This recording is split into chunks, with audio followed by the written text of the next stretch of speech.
আসসালামু আলাইকুম ওয়ারাহমাতুল্লাহি ওয়াবারাকাতুহু। বন্ধুরা, তোমরা সবাই কেমন আছো? কমেন্ট করে জানাবে কিন্তু। যারা নিয়মিত আমাদের ভিডিও দেখো তারা লাইক, কমেন্ট এবং শেয়ার করবে। আর যারা আমাদের চ্যানেলে নতুন, প্লিজ আমার চ্যানেলটি সাবস্ক্রাইব করে দাও বন্ধু। তাহলে বন্ধুরা, এখন গল্পটি শুরু করা যাক।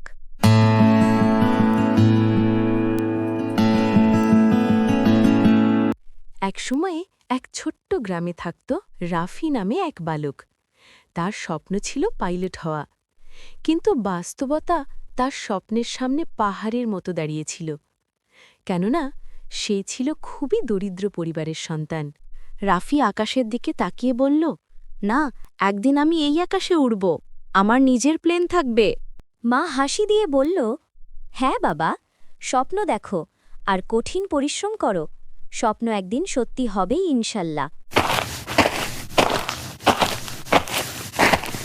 রাফির বন্ধুরা সবাই নিজেদের স্বপ্নের কথা বলছে। রাফির বন্ধু রাফিকে বলল, এখন তোমার কথা বলবে, তোমার স্বপ্ন কি? রাফি বলল, আমি পাইলট হব। কিন্তু তার বন্ধুরা বলতে লাগল, কি কিন্তু?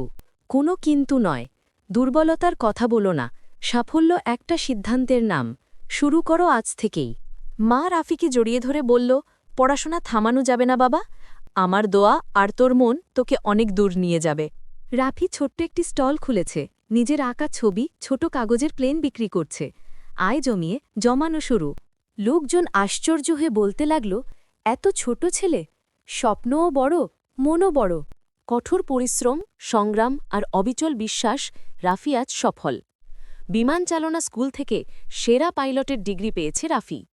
রাফি প্লেনের সামনে দাঁড়িয়ে বলল, আজ আমার স্বপ্ন পূর্ণ হল। মা, তুমি বলেছিলে বড় হও মন দিয়ে, বাকিটা স্রষ্টা করে দেবেন। আজ সেটাই হয়েছে মা। স্বপ্ন দেখতে ভুলে যেও না, তোমার জন্মই হয়েছে স্বপ্নের পথে হাঁটার জন্য। মনে রেখো, অসফল হওয়ার ভয় দিয়ে স্বপ্নকে হত্যা করো না।